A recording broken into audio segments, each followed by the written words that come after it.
Bismillahirrahmanirrahim.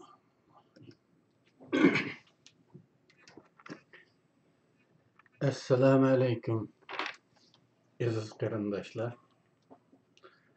Hammalarga Allah'ın selamı olsun.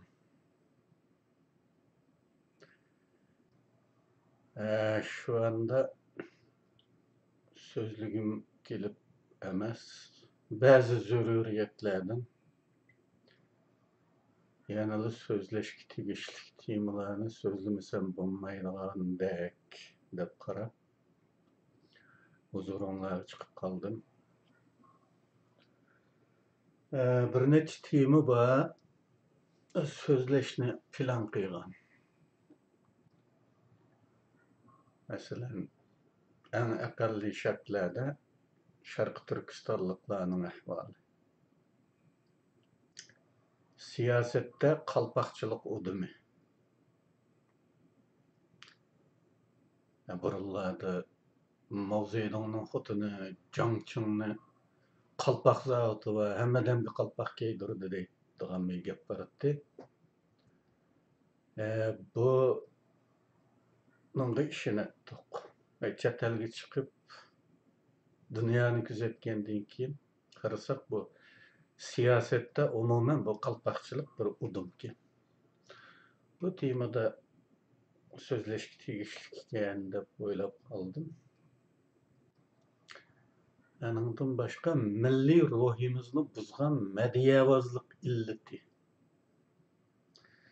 Bilasizlar, bizning ulug' shoirlarimiz Xitoylarni madiyaladi. Xitoylar vatanimizga qadamini ag'andan tortiblar madiyalashga boshladi. Ba'zilar uni zo'rlandi dediyu. Yalgan o. Zorlanganlığı yalgan.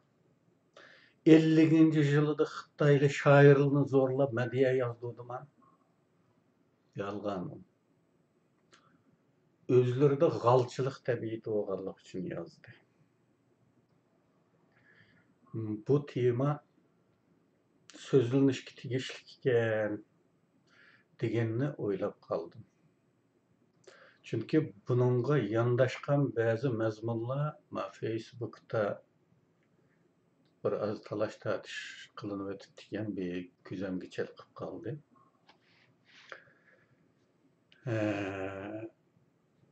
Bu ne zorlanmagan deydigan talaş tartışlar andan ılıqı. Muş gün muş aylarda YouTube koyulup Uygurlarning baxtiyarligini chiroylaridan ifodalab numar ko'rsatayotgan artistlarimizning bir kanalı var. Belki bir nechisi vardı bilmayman. Ama men birga diqqat qildim. Mushu madiyavozliklar hatta bu madiyavozlikni chet elga bu erkin dunyoga so'rab chiqishdek ajoyib shumliqlar mavjud. Bu haqda so'zlay deb o'yladim. Yani uzundan beri hatta bultudan beri sözley deyman, sözlemey deyman. Bir yerlerde şu azırma düşmanım bekçik bilisizler. Teximi düşmanını köpeytip oladıgan şularmı? Nurgullu'nun nazik yerlerine tekip gitemi deydigan bir temi var. Şarkı Türkistan davası ticaret dep atadım ben onu. Bunu bir yıldan dek oldu. Fakat sözleyemem ottum. Yani bazı taraflarını ayaşıp doğru kep kaladı. Çünkü bizden halkның g'alatilikleri acayip çık. Reallıkını mı kabul kıyganlamayımız bizden halk. 100 paket koysanız mı kabul kılmayımız, yüzümüzden karışırız. Kallamızga burundan kaçılınıp kalgan ya başka birleri yüzümüzge tuydurmay kaçılap koyganlar rasul soğuğaşka. qabul qildimak bek ters. Ba'zi narsalarni haqiqatan da so'zlashga adamning ko'zi qo'rqqidek. Xalqning ahvoli bu darsda. Bularning qaysi texmi muhim deb degan arayanmay qilyapman to'g'risi. Qaysini so'zlasam, bunning hammasini so'zlayman oxiri. En muhimdan başlaydigan bolsak, ya bunun bilen tugap ketemdi dep o'ylab qolmanglar. Bu hozircha o'ylaganlar. Onundan keyin yana aqlimga bir ishlar kelishi mumkin. Realligimizda ba'zi ishlar tug'ilishi mumkin. Onunga qarta tefekkürümüz gıdıklanishi mumkin da. Hozircha.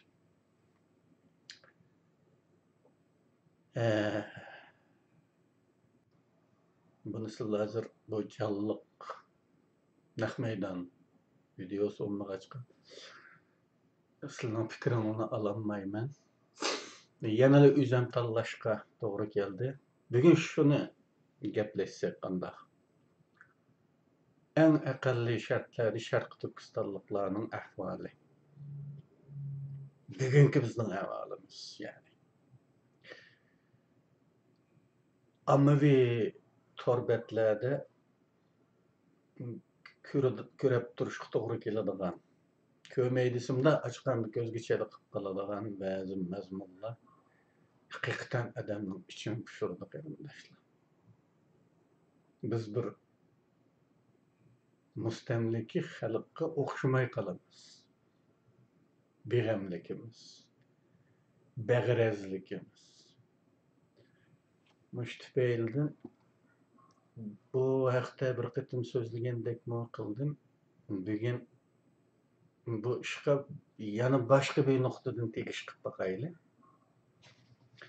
Xabaringlarda bor, men 2017-yilning keyingi yarmidan boshlab video nutqlar e'lon qilib kelyapman. Endi yangi ko'zining suyi so'g'uq degan bir tamsil bor Uyg'urlarda. Shu tamsildagidek yangilikda o'ptalli bazarim bo'ldi. Yani o qarasam o vaqtda to'g'ri tuzgun so'zlaydigan odammi yo'qkan o'tirdi.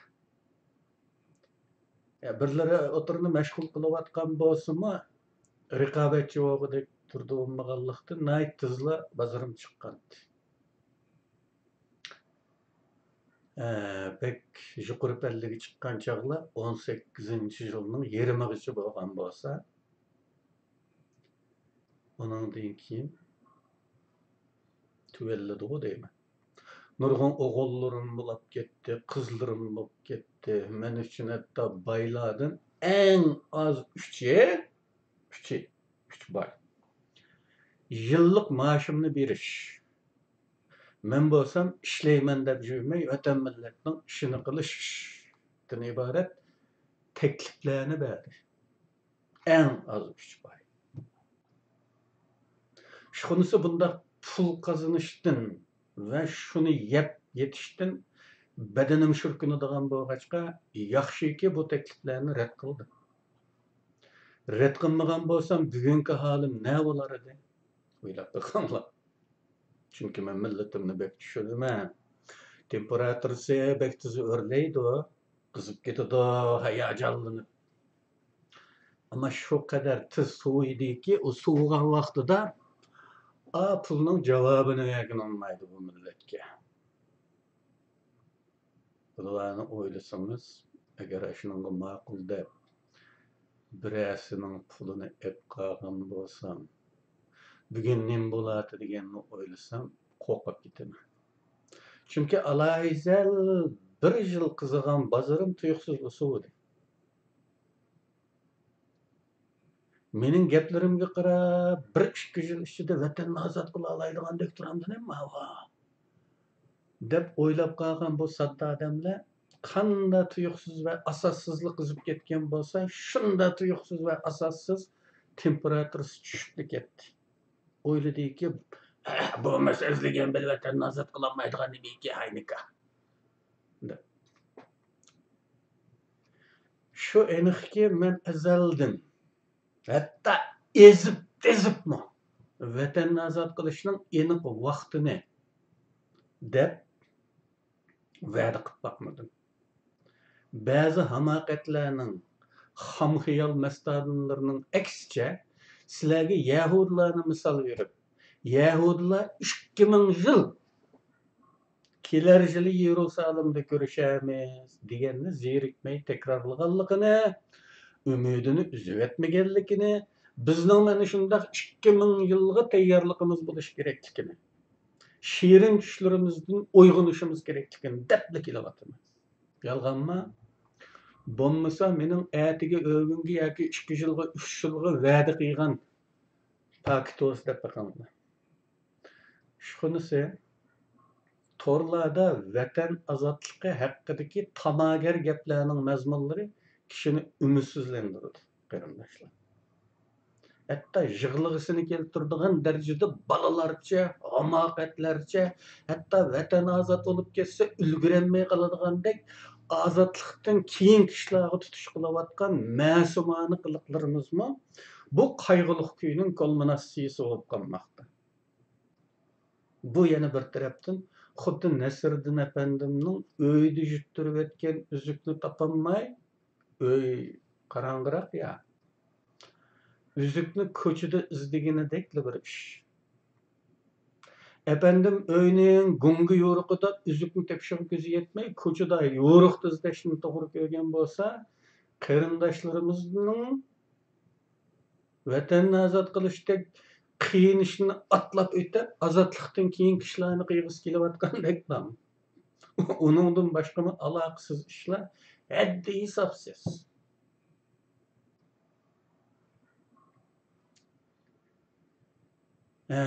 Anandan kim bir qıstirib qo'ysam, Amerika saylamining natijasiga bo'lgan ziyoda chekdan oshgan bir nima bu, bir umid.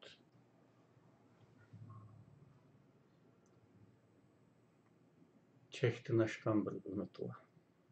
Qarindoshlar, bek cho'ng farq yo'q qarindoshlar. Biz birisining Xitoyni yomon ko'rib, Xitoyga qarshi siyosatlarni chiqaradiganligidan umid qilyapmiz. Ammo bu Xitoyni yomon ko'rdi deganlik bizni ozod qilib qo'ydi deganlikka teng kelmaydi. İkisining arasida tenglik belgisi qo'yilmaydi. Düşman ziyon tassa, düşman zarba yesa albatta xo'sh bo'lamiz. Ammo u qadar yurakni qo'yib olmaslik lozim.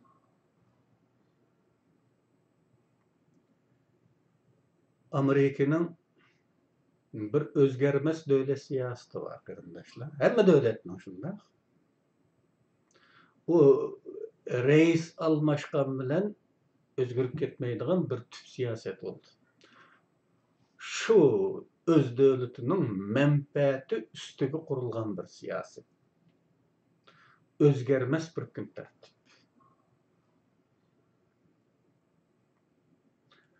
Onda olgan vaqtida o özünün şu gün tertibi nimani taqazzo etishini qiladi. Ben bugün bir yerde bunu tahlil qiladigan niyatim bo'lmag'achqa uni ashinchilik deb qo'yay. Hakikaten Xitoyni parçalash, onu kuchsizlantirish zaruriyati bor deb qaragan bo'lsa, parchalashi mumkin. Bo'lmasa hech bizni deb qilini qipirdatmaydi. Buning ishoninglar qarindoshlar.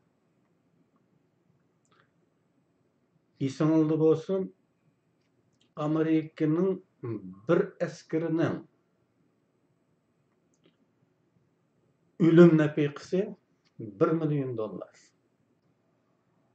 Ailesiga $1 milyon to'laydi davlat. Bir askar o'lsa, qaladagi operatsiyalarda. Bu qadar qizmat askarni xalq uchun qurbon bermaydi. Buning ishoninglar. Xitoyga zarb berishi mumkin, ammo bu bizning ishimiz bilan buning orasida bir barobarlik, ya'ni teng belgisini qo'yolmaymiz. İkisi ikki masala. Xo'sh, bu aşağıda qalsin, agar zarurati bo'lsa, vaqti yana keyin gaplashamiz. Vatanning ozodlik haqida shirin xiyolga ketayotgan chog'imizda o'z o'zimizni uyg'otish uchun o'z o'zimizga savol qo'yib beqishimiz uyg'un chora bo'lsa kerak deb o'ylayman. Savol qo'yib beqandı o'zimizga. Aş torlada xudo adil azat bo'lgandek, bak yaqin qolgandek, shunday darajada bir xil kayfiyat paydo bo'ladi zaman zaman. Aynda chaqqa savol qo'yib beqandı. Elak tushunmu, unamma deb chimdib baqadi o'zini. O'sha keldimi deb chimdib baqadi shu. Shuning o'xshi chimdib beqish hisobida savol qo'yib beqandı. Shunday so'rab ko'rsam bo'ladi. Vatan nimishqa ozod bo'lish kerakkan? Bu savol haqiqatan bek yoqimsiz. Xuddi men sizlarga buni havola qilayotgan vaqtida men bu ozodlikni xohlamaydigandeklar tuyuldi. Lekin javobni izlagan jarayonda biz reallikqa yuzlanmaymiz qarindoshlar. Savolning boshqa variantlari bor. Abek satanlanib ketgan bo'lsa, qanday qiyg'inimizga yoki nima qiyg'inimizga vatan ozod bo'lib qolgandek? Bu savol texmi aniqlikka ega bo'lg'achqa, buningga beriladigan javob texmbek yuz qizartiradigan shaklda. O'ylab baqdingmi? Endi burun o'ylamagan bo'lsanglar, ma gapdan keyin o'yladingmi buni? Ras emasmi degan yerga keldingmi, kelmadingmi? Qanday qiyg'inimizga, nima qiyg'inimizga bu vatan ozod bo'lib qolgandek degan savolni qo'ygan vaqtingizda bu savolning javobi yüzünüzni qizartgan bo'lsa, demak siz ozodlikni haqiqatan xohlaydigan bir odamsiz. Bu yuz qizarishdan keyin nima ish qilishingizni o'ylang va o'zingizga bir kun tartib hozirlang. Qo'lingizdan zarda nima ish keladi? Yakka holatda bir ish qilolmaydigan bo'lsangiz, bir to'pqa qetiling.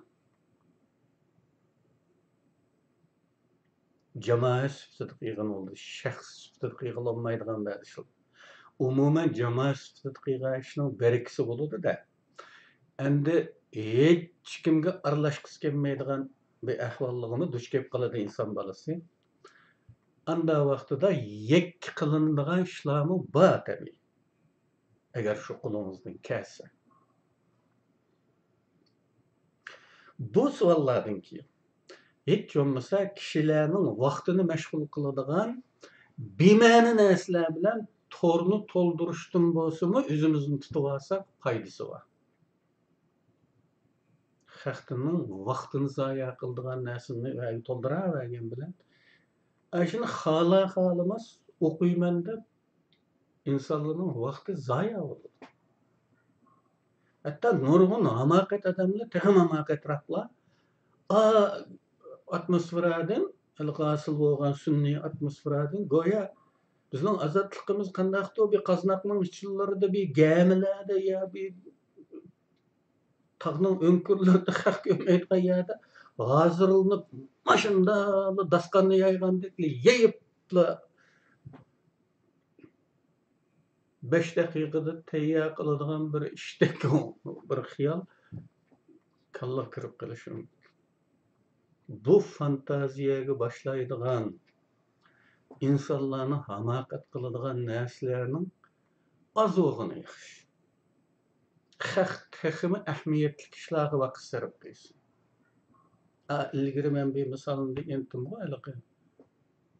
Uyg'ur adabiyoti qanday qilsa mas qo'shalayman desa, hech chiqinmasan as qo'sha, texmi ko'p as qo'shsa degan. Nimishqa deganda bo'la bo'lmas narsani şiir dep ezip halkning vaqtini zoya qilsang ziyon bo'ladi. Hech qilmasang, hech bo'lmaganda shu vaqt tejilib qoladi deganni misol qilgandim-ku. Birlari ismlari bilan deb. Shunga o'xshash anda nimalarni qilganda qilmagan yaxshi.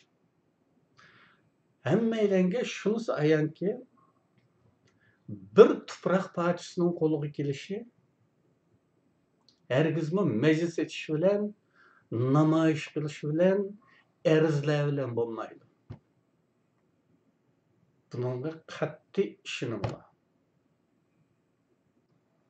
Shundaqla chet el yordami bo'lgan taqdirdami shu yordamni qabul qilib jonliq ishiltalaydigan kapasitemiz bo'lishi lozim. Ya'ni o'zimizda ishonchlik iqtidor bo'lishi lozim. Ben yana bir misalni bergandim. Bir odamni tamg'i yuylasangiz, o'giziga chiqiraman deb tamg'i yuylasangiz, gerçi tutadigan hech yer bo'lmasa-mu, tamning yuzi sipsiliq. Heliqi odam mush temiqi bo'lib tatalab bo'lsin, chiqishga tirishsa, andin yuylagan odam uni chiqara oladi o'ziga. U bir zambil po'xtak yoki heliqi bo'g'izlab jini chiqib bo'lgan qo'ydek ya go'sht betimiz sangilab hech harakat qilmay tursa, uni 10 kuchdan bir odamni chiqara olmaydi tepaga. Chiqish kerak bo'lgan odam tirmalash lozim kichkina. Shunga chet elning yordami bilan bo'lmaydi. O'zimizda shu yordamni singdira oladigan oshqozon bo'lishi lozim. Bo'lmaganda nadonga bergan ist ko'nglim degandek bo'ladi. Shunga yordam beradigan chet elliklar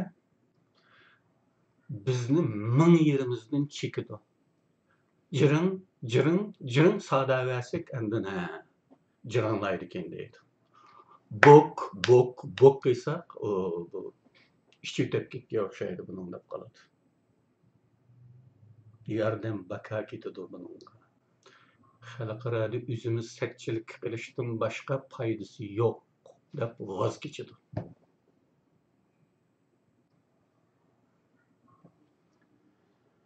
Bugun chet ellarda qilinayotgan ishning eng bo'ladigini, eng tayini var. İş deb qarasa, ish deb atsa, bo'g'idek turdikse birli ish. Xitoy jallod başlarını xalqaro jinoiy ishlar sudiga berganligimiz. Buni mushunda ta'riflab kelyapman. Birdan bir ish mushu chet elda bugun qilinayotgan ishni. Bunimi suyuqlandirib, yerlik sotliq az qilayotganlar bor. Onun taraftarları texmi yo'q, chunki ular ko'ng'achqa ish odamlar jiqqa o'ziylik. Lekin buni ishlaydik-ku. Birdan bir tayini var ish bu. Lekin shuni esdan chiqarmaylikki, buning bilan vatan ozod bo'lib qolmaydi. Bu faqat jallodlarni xalqarada setchilikka qoldirish, rezil qilish, butun dunyoga Xitoyning jinoyatlarini tunutish uchundir. Xitoylarning cham yuzligini hammamiz obdan bilamiz. Buninglik bilan izoh atib ketib, Sharq Turkistonni tashlab ketib qolmaydi. Ama Xitoyning eng cho'nglari rasvo bo'ladi. Natija mana shu. Şoňlaşqa meyli Xitaylar sotqa chaqirilsa kelib javobgar o'rniga chiqsin yoki sotqa kelishni rad qilsin, natija e'tibori bilan farqi yo'q. O'xshashlar rasvo bo'ladi. Tarixlarga tutiladi. İnsaniyat tarixi bu jinoyatlarni la'natgardi jinoyatchilar deb xotirlaydi. Ammo vatan yana Xitoylarning to'mir tapin ostida qilishni davom qiladi. Bu ishni nima uchun qilayotganimiz, nima maqsadda qilayotganimiz aniq bo'lishi kerak qarindoshlar. Bu ishga o'zi ko'tarolmaydigan yukni atib, andan keyin og'irni tushirishning o'rni yo'q. Bugun Sharq Turkistonliklarning ichki tashqi shartlarini imkonlarini nazar tutganda qiyg'ili bo'ladigan birdan bir ish mana mushu bo'lganlikdan buni qiyg'ash turyapmiz xolos. Mushuninngimi o'zining ishiga o'zining tomuzli qo'li to'ngandek yanning ichiga qo'lishtirib olib bo'lgan Uyg'urlar, Sharq Turkistonliklar ko'p sonliqdir. Vatanning ozodligini yanada xiyoliy dunyosida cho'chaklarda yuz beradigan mo'jizalar borasida tuyuqsizli bir yoqdan chiqib kelib mazlumlarga yordam berib yana g'oyib bo'ladigan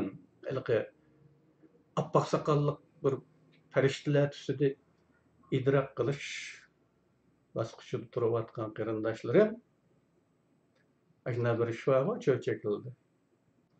Baturlarga beshiga kun tushgan bir qiyinchilikqa yo'liqib uning ayig'iga chiqishga ko'zi yetmagan vaqtida tuyuqsizli oppoq soqolliq ham oppoq usti bosh kiygan bir farishta paydo bo'ldi oldida. Xizr. Va uning bu qiyinchiligini hal qilib yutiblar. Rahmat deyichilar oqtimi ko'ktimi yo'q g'oyib bo'lib ketdi. Mushu tusda idrok qilish bosqichida turayotgan qarindoshlarim bizning ozodligimizni mushundaq idrok qilayotgan qarindoshlar. Yuqorqi savollarni o'ziga qo'yib baqqan chog'ida nima qilganimizga, qanday qilganimizga bu vatan ozod bo'lib qolish kerak degan savolni qo'ygan vaqtimizda qanday javob berdi bu savolga? Qanday javob berildi? Sinab baksın. Bu iş nayt köp bilimlik adamlarni taqozo qiladi. Lekin bizlar hali ham quloq mollasılıqdan o'zimizni tortib chiqaramay, bag'an sir cho'nqurroq patmoqdamiz. Chunki bugungi uchur vositalar bizning bu xil milliy xarakterimizga destek bo'lib, texmi quvvatlamoqda. Osonlik yaratib berdi quloq mollasi bo'lishni. Kitob o'qishga hojat qolmadi. Bo'ldi, bildi, butun dunyoni bilib bo'ldi 5 daqiqada. Onda ömrünün yerimidan jiqraqini kitib o'qib o'tiradiganға hojat yo'q. Xo'sh, nurg'un bilimlik odamlarimiz bor deyilsimi, ularning nima qilayotganligiga qarasangiz, ular yuqorqi ozodlikdan keyin keladigan zaruriyatlardan boshqa turayotgan bugün üçün yoki bugungi biz uchun hech qanday amaliy ahamiyati bo'lmagan atalmış ilmiy emgaklar bilan band bo'lmoqda. Bu hammasini deganlik emas. Xeli ko'pi. Hatto töhfə sifatida qilayotgan ba'zi ishlari bu bilarmanlarning amaliyotda buzg'unchilikdir. Otunun az olsa uçakka birli sal degandek bugungi ahvolimizda jimi diqqatni, kuchni, bilimni, gumpini bir ishga markazlashtirmasak qat'iy bo'lmaydi. Bu bilarmanlarga deyildigani boshqa xalqimizga yeniklik bilan vatan ozodligini xiyollardagidek oson chog'laydigan bolalikni tashlab bu ishning qiyinligini tunib yetmasa tarixda o'tkazgan xatolarni takrorlayveramiz. Nazariya jihatdan ba'zi qarindoshlar vatan degan quruq gapga ozod bo'lmaydi, qon to'kmay jon bermay bo'lmaydi deyotgan bo'lsa-mu, bu bir xil qilplashgan hukm. Yadıchilik. Yadolab qolgan bir gapning tekrarlanish saviyasi deyilayotgan so'zlar bo'lib, bunda qurbon berishning zodi qanchalik bo'ladiganligi haqida konkret hukmga ega ekanligi notayin. Buni qanday qilgan to'g'ri mo'lchallay olamiz? Aslida biz kitob berilgan va kitobimiz o'qu degan buyruq bilan boshlanadigan qavm bo'lish sifatida o'qishimiz, o'zimizni bilim bilan qurollantirishimiz kerak edi. Lekin boshqa musulmonlarga o'rtaq bo'lgan o'qishga bo'lgan qiyg'iliq bizda texmi ig'ir, texmi ajallik bo'lgani uchun Xiyollar bilan o'zimizni bezlab yashash odat bo'lib ketdi. Hatto shu darajada ekanmizki, men ba'zida his qilganlarimni yuqorida deb o'tdim-ku, aynan o'tirib qo'yishdim o'qima. Chunki mening deydiganlarimni qabul qilg'idekmi ahvoli yo'qligini his qilaman. Xalqimning xiyol dunyosida hissiy tafakkur bilan yashaydigan xalqlardagi o'rtaqlik shuki, ochiq reallik haqidagi haq gaplarni anglag'isi kelmaydigan bo'ladi. Bundaq gaplarni qilganlar hatto darhol dushman e'lon qilindi. Realligimiz bek ochiq, lekin bu ochiqni to'liq his qilayotgan necha odam bor? Bu tarafi bekmi gumonliq. Bunda desam ba'zilar bor, bekmi zo'rambaz gap qiladigan. Sen nima qilding? Sen deb bakmamsan. Sen bir kaç quruq gap qilasan bu. Xo'sh. Anda o'zi yo'l gapni sen qil. Xuddi o'tkazib qo'ygandek. Yoki yo'l tomg'i eshak tepgandek gaplarni qiladigan odamlar bor. Men deydiganni deb bo'ldim. Hatto tekrar dedim. Videolarda bor. Ammo uni anglaydigan odam bo'ldimi? Nima qilish kerakligini deb bo'ldim. Dedim, hech kim demagan gaplarni dedim. Unda fantaziya gaplar emas, amaliy gaplar. Anglaydigan odam bo'ldimi? Anglab qo'ydi balki ba'zilar. Ammo jiqlar anglamadi. Qitg'o'rlikdan anglamadi. Shaxsiy adovatdan anglamadi yoki tarafdorlikdan anglamadi.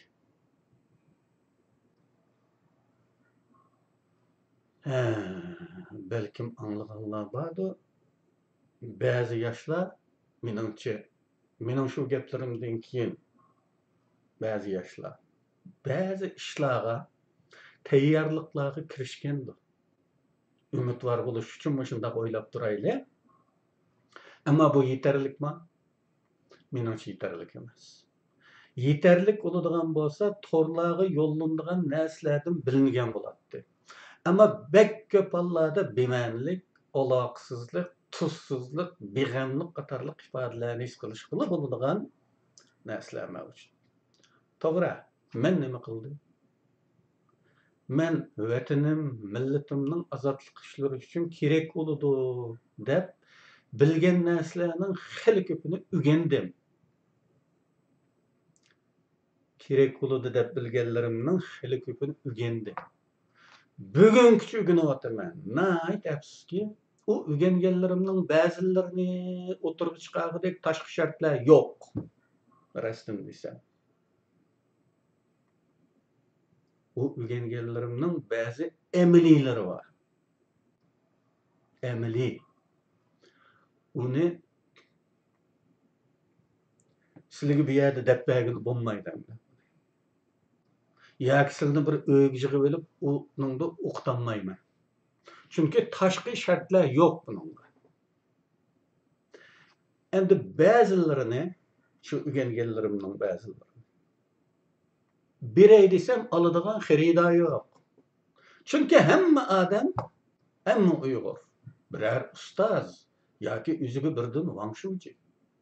Nima qilish kerakligini sen deb bakmamsan degan savolga kelsak, men ko'p dedim.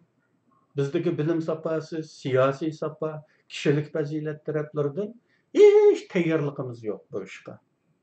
Shunda turib shirin tamolarimiz katta.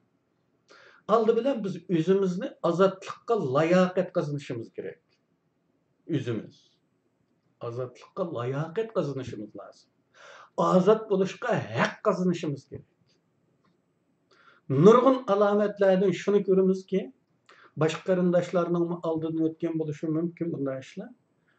Shunda ajoyib qiliq harakatlarga gaz kelamizki hayotda ozodlikdan tamoda bo'lishga haqqimizmi yo'qmi nima deb qolgudeklar. Yig'lab o'tgudeklar. Bu gapimni hech kimga yoqmaydi, ammo oldimizdan o'tayotgan, ko'z bilan ko'rilayotgan amaliyotdagi ifodalarimizning nurg'uni ana shunday degizidir bizni. Ya mush xalqning ozodlikdan tamoda bo'lishga nima haqqi bordi? Nima salohiyati bordi? degenni ko'nglimizga keltirdi. Bizning ko'zimiz ko'rdigan ba'zi realliklarimiz. Xo'sh.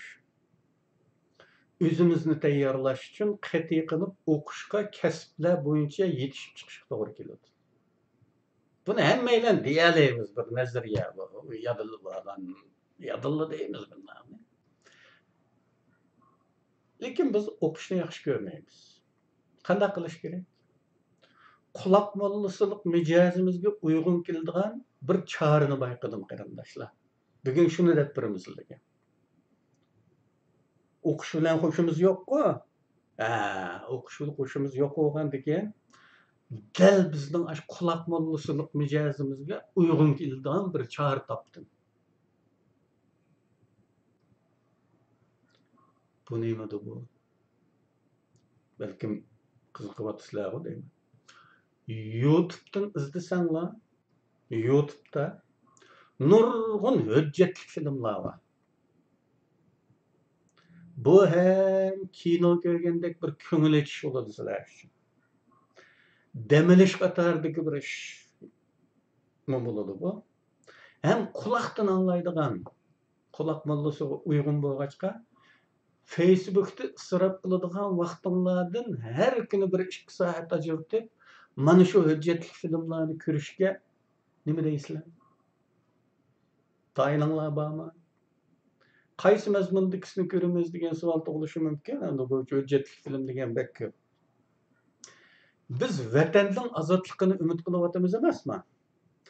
Shunga bir shaharni ozod qilish yoki dushmanga bamay tutib turishning bedeli zodi qanchalik bo'ladi? Qanday qurbonliklar talab qilinadi? Bularni bilish uchun men sizlarga 2. Dunyo urushining hujjatli filmlarini tavsiya qilaman. Bu filmlarning har biri 1 soat atrofida. O'tiricha. Her birida ma'lum bir operatsiya, ma'lum shahar uchun bo'lgan urush, ikki tarafning kuch selishtirmasi, ikki tarafdan chiqim bo'lgan odamlar, chiqim bo'lgan boshqa vositalar ishlatgan tanka, hile, pand qatorliqlar tafsiliy anlatiladi.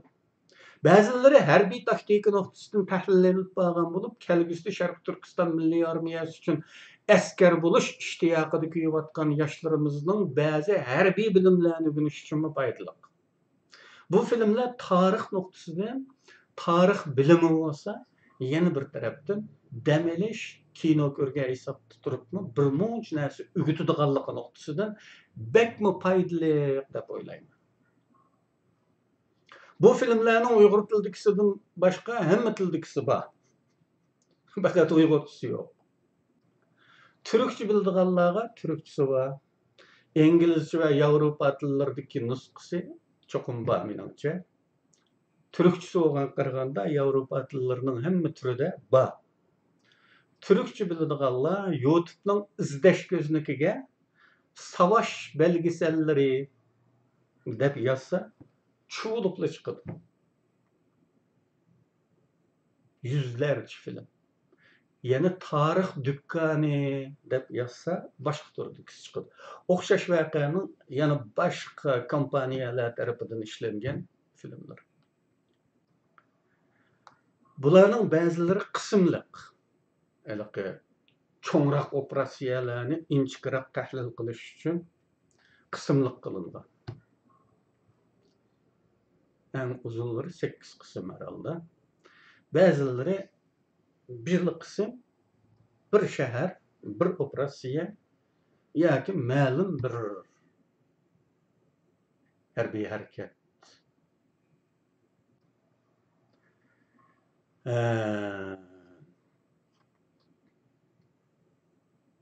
Bularning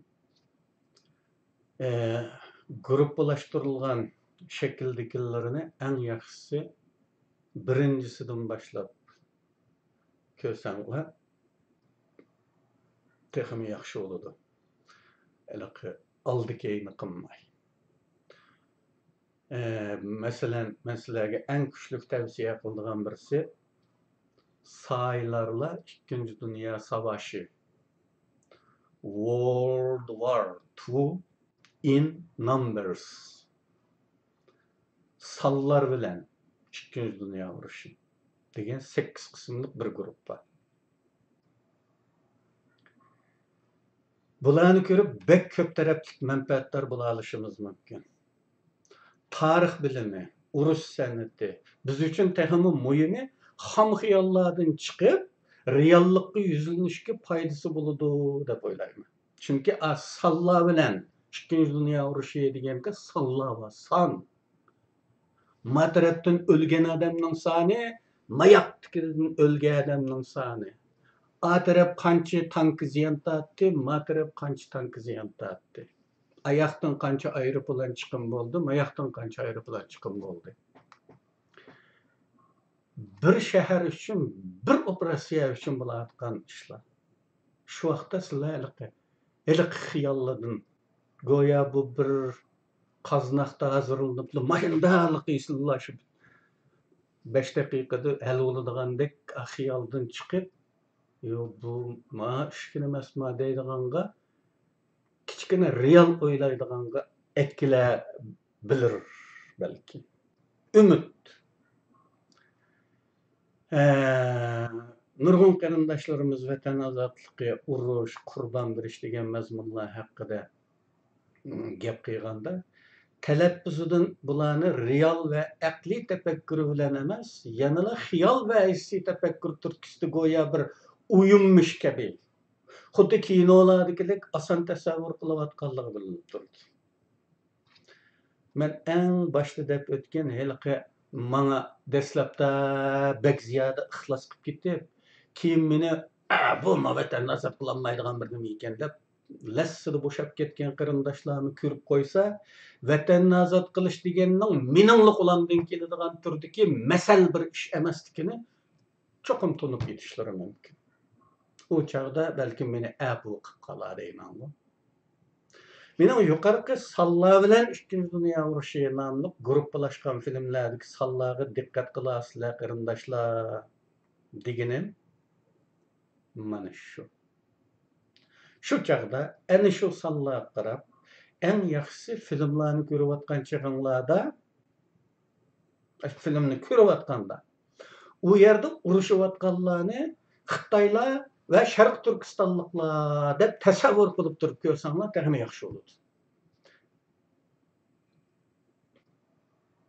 Men bir misolni deb qo'yay. Sharq frontiki. Sharq front degani Rossiya fronti. Germaniya bek ko'p sapda urush qildi. G'arbi sap, sharq sap, Afrika fronti. Qatarlıq. Bu Şark front, Rossiya fronti. Şark frontiki Kursk uruşu. Kursk bir şehirning ismi, Belarusiyadagi bir şehir. Kursk uruşu nemislarning eng oxirgi yulqinishi. Nemislarning eng oxirgi yulqinishi. Shundan keyin ular faqatli chekinishga yuz tutgan. Mana shu bir Kursk operatsiyasida 1 milliondan ortiq odam o'lgan. Bir operatsiyada. Faqatli Sovet ittifoqi tarafdan 800 mingdan ortiq odam chiqqan bo'lgan. Buzilgan mashina, tanka, aeroplanlarning sonimi minglik raqamlarda ko'rib chiqqanlar. Her birisi. Hemmisi emas, her birisi minglik raqamlarda. Ziyon. Mana shularni ko'rgandan keyin amaliyroq o'ylaydigan bo'lib qolsak, ko'p ish foydasi bor qarindoshlar. Hozirgi bizning u chiqimlarni qiladigan hech qanday asosimiz, imkonimizmi yo'q. Andaqkin bugun qiyg'il bo'ladigan ishlarga o'zimizni tayyorlashga bo'lsa-mi, amaliy kirishamiz. Ani to'liq idrok qilgandan keyin aql bilan idrok qilmoq lozim. Chunki ko'z ko'rgan narsaning o'zilla to'g'ri turdi kallı hatırlanmaydı. Eğer onu akıl bile idrak kılmasak, o yana mesele olarak hatırlanıp kalır. Hem de bunu mu kılanmasak, seyip kirip uxlap kılış kıldı doğru gelir qarindaşlar. Filmlarni ko'rgandan keyin agar qiziqib qolsanglar, manfaat ala olsanglar, qarashlaringlarni, tushunchanglarni, his qilganlaringlarni inkas ko'znigida ko'pchilik bilan o'rtoqlashsanglar, bema'ni mavzulardagi inkaslashib yurganinglardan foydaliroq bo'ladi deb o'ylayman. Chunki ba'zida u qadar ma'nisiz narsalarga yuzlarcha inkas yozib vaqt sarf qiladigan ishlar bor ekanda.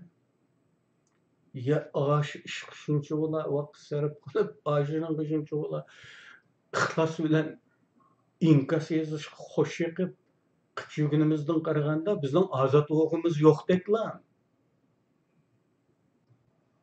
Rost emasmi ya? Agar bu ishda ashundaq inkas ko'znikida bas munozir qilishib qolsa, shuning bilan birga so'raydigan savollaringlar chiqishi mumkin. Agar savollaringlarni ashada o'tirib qo'ysanglar, birlikda o'rganamiz qarindoshlar. Birlikda muhokama qilamiz. Qani mening mush tavsiyam mening bu aziz xalqimga qanchalik ta'sir qiladi?